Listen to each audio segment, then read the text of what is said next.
Hello and welcome back to Homeschool Together Curriculum Reviews. I am a huge fan of workbooks. You probably have seen this on the YouTube channel. I record a lot of reviews about a lot of workbooks over my left shoulder here. You can see a lot of workbooks as well. But today I'm going to be talking about more Kumon books. I love these types of books, not just Kumon in general. I mean, Kumon's really great, but workbooks in general for me are very helpful in driving those skills that I might be struggling with my learner. With my larger curriculums. Specifically here today I have time and money. Time and money for some reason has always been a sticking point for my daughter and I have tried a number of things and we've tried a lot. For me really it was just the repetition and the familiarity of the concepts with my daughter, and I use these Kumon books to help me. What's great about these Kumon books is they're widely available. You can get them online and any of the online stores. You can get them in some of the big bookstores as well that carry curriculum such as Barnes & Noble and things of that nature. You get them for about $7-8. They're perfect for morning baskets. Again, I really like these workbooks. Every workbook that I've ever used has always been focused on that kind of that warm up. Just like if you're working out, you got to warm up. Just like when you're learning, you need to warm up your brain. I love using these workbooks as part of my morning basket to kind of get my kids going, get them excited, get them, interested in what we're doing for the day, so that they're not going in cold when I hit, time and money with my larger curriculum. And sometimes I need to do a little bit of extra work and things of that nature. I like using these books to do that. So let's go ahead and hop in. I'll give you a look at what's inside. So like Kumon, all Kumon books, what's really nice about Kumon books is they very clearly tell you the age here. So here we're looking at like kindergartners, early first graders. Obviously this is when you're introducing time. It's very hard to find an analog clock these days. Most things are digital, but being able to tell time is, I think, a very strong skill, and obviously money is something that we interact and see and experience on a daily basis. So being able to, count money is like, I always find money and time as being those first like real world applications of math that the children will experience without it being like overtly math oriented. They're going to see, money, they're going to hear numbers said a lot when talking about money, when talking about telling time. Whether we're taking them to the grocery store and we got to get a couple, bell peppers or something of that nature, some carrots, and then you can show them how much it is and they can start doing, simple addition inside their heads on how expensive things are. Showing them money, showing them time are those first few skills where they start to see numbers and math in play on a daily basis. So what's cool about that, and then we have on the back here on Kumon, which is really cool, is depending on the age of the book, sometimes you get books that are a little bit older or newer, they give you these nice flow charts. So if you're looking to fill in certain skills, oh, my daughter's really good at addition, but man, subtraction's really tough. I need to go grab the subtraction book.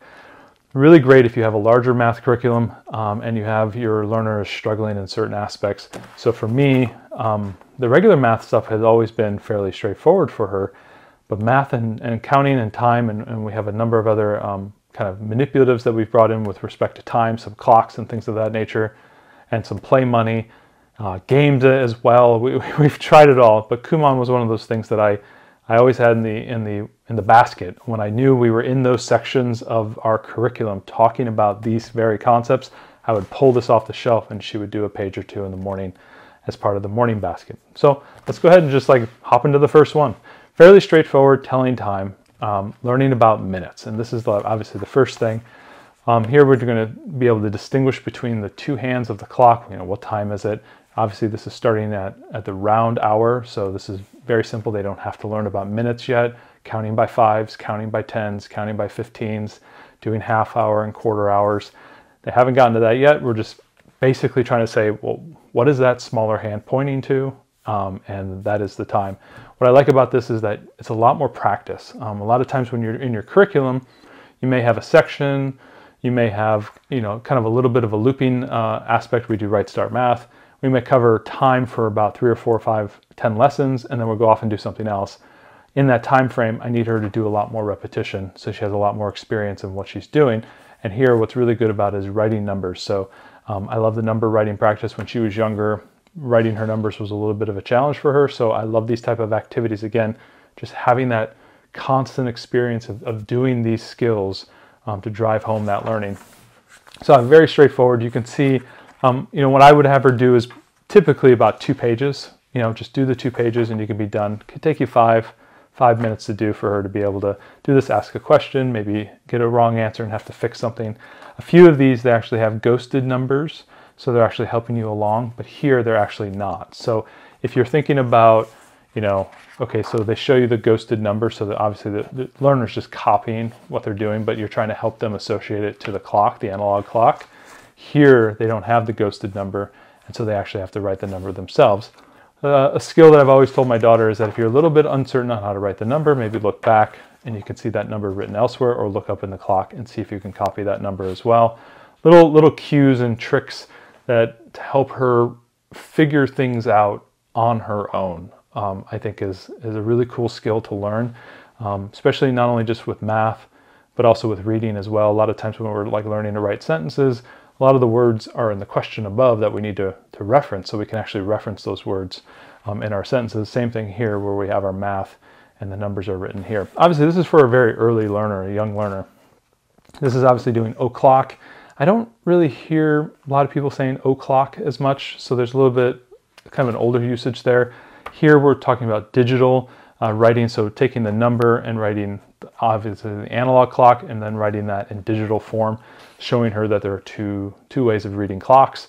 The digital clock is the one that she probably sees the most, whether it's on the microwave or the oven, or she sees it on a phone, or she sees it on a tablet or something, or even on our Google Hub in the kitchen.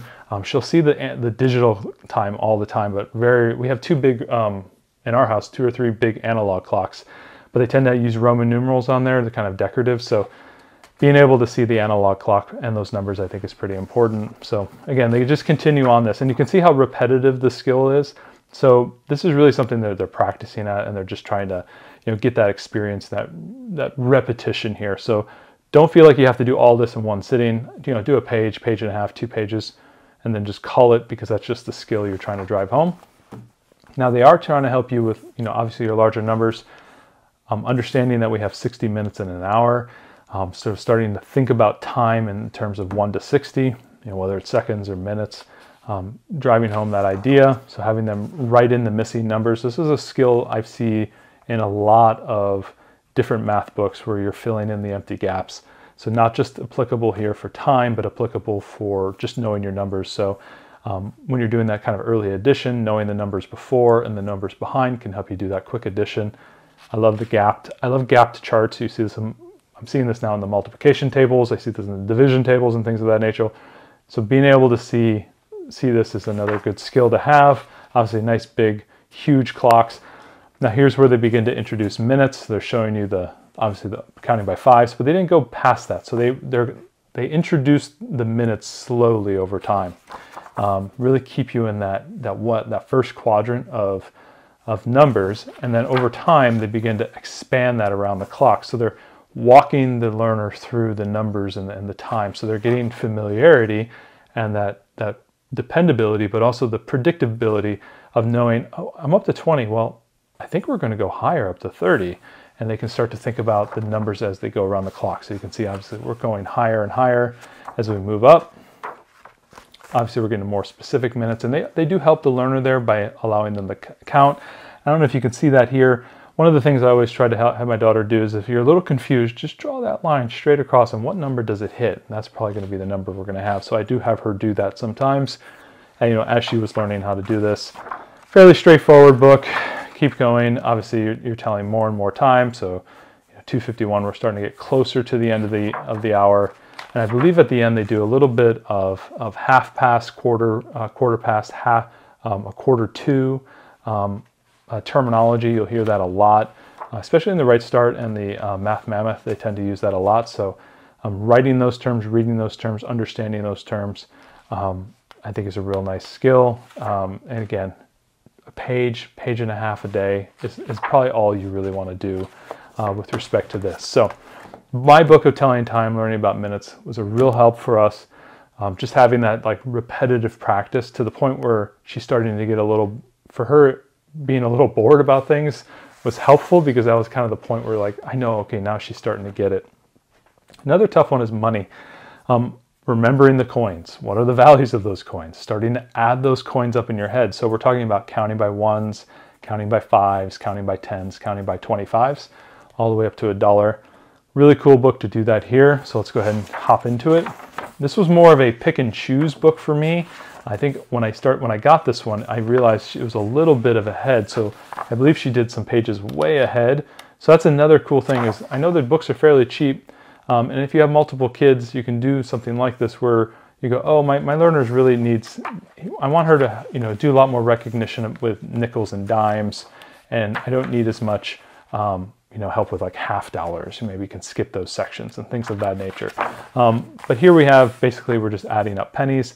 What's really cool is if you can have some money aside or some play money. If you have, you know, buy a play money pack, they can actually create this next to the book if you want to do a little bit of manipulatives as well.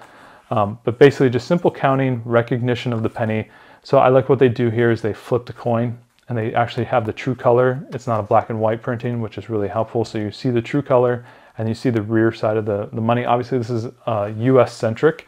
I don't know if Kumon does money for like euros if you're in Europe or any other places in the world, but I do like how they do front and back of the coins. Obviously counting, and now we're kind of doing, it's not just a patterning. I always recognize that my daughter can follow patterns. She'll just blah, blah, blah, blah, blah, and just hit the numbers. But here she actually had to work. So this was a page I actually had her do. I didn't have her do these because I knew she was just going to cheat. And obviously the numbers are ghosted there for her. But here they're not. And this was great. So she actually had to count the pennies and actually write the right number. So just picking and choosing your pages is a fine take. If you don't want to do everything. So obviously we're going real high here, up to 15s, all the way up to 20s. And then you go ahead and introduce even higher. Obviously practicing our numbers and going up to 100. So where we had 1 to 60 on the previous book with telling time, obviously here we're going 1 to 100. So understanding that. And then here's a great one where I had her fill in the gaps. This is a good activity that I know she needed to do by counting by 5s and counting by 10s. Then here we are actually introducing the nickel again. Front and back is used. 2 nickels is 10 cents, 2 nickels 10 cents. Using that terminology and introducing that coin. So then again, they'll start to repeat that over and over. Again, I skipped those and I just went to the non-ghosted writing and I asked her to count by 5. So 5, 10, 15, 20, 25, 30, 35. And actually have her do the counting by, skip counting by 5s as the skill that I knew she needed to do. So I was just using this book as a skill, you know, a targeted skill usage. And then obviously right here, which was more interesting to me, is that having her flip between the coins, and then obviously a little bit later we'll blend the coins together. So she has to start doing some multiple skip counting in her head and then balancing the two together. If I skip ahead here, so we get into quarters. So I got, again, I needed her just to have that skill of being able to count quarters and think of 25, 50, 75, 100, and really have that pattern in her mind when she's thinking about quarters. Again, over here I did this as well, going right up to cents. So obviously the cents denotion, I don't believe they covered dollars in this book. So it's really just sub 100 cents. So yeah, everything was in cents in this book. We didn't actually get into dollars. I believe there's another book I used with her. But here was a great example of using the blended coinage. This is really great. I believe these type of activities help my daughter really begin to do mental addition more than anything, is really counting with money, because really having to balance the multiple numbers, collapse those numbers into higher numbers. So like collapse this into 3 plus 25 and think 25, 3 is, okay, it's 28. And being able to do that in your head really helped her with her math, almost to the point where now I'm trying to push her back to not doing all your math in your head, maybe write some of it down. But this was super helpful. Obviously, again, more blended coins here. We didn't get this far because she was starting to get it. And maybe I'll use this with my younger one when she finally gets up to this level as well. But counting by coins, another great book to put in your morning basket when you're talking about certain topics and certain skills. So I hope this review of these 2 Kumon books helped you. I know my daughter had struggles with time and money, and getting these types of workbooks into your daily routine, especially when you're with your larger curriculums. You know, we do Right Start and we do Math Mammoth, and when we're in these sections when my daughter was younger, pulling out these workbooks as part of the morning basket, as part of that additional learning. Like maybe, for example, you do math on Monday, Wednesdays, and Thursdays, and then Tuesdays and Fridays, you bring these workbooks along because you're going to your co-op or you're going to another child's swim lessons or something of that nature. and you need your learner to do a little bit of work, you can grab these books and put them right in a bag and do this, in the stands while you're watching your kids swim. I love using these books as kind of a mobile learning if you're going to grandma and grandpa's as well. They're really affordable, $7, $8. You can get them online. I can get them at the bookstores as well. I do like going to like the Barnes & Noble in our local area and seeing the wall of Kumon books and wall of workbooks, because I'm always looking for that additional practice and that additional learning, because I think for my oldest daughter, repetition is king for her. And it really, really helps her get over those kind of sticking points that come with certain concepts.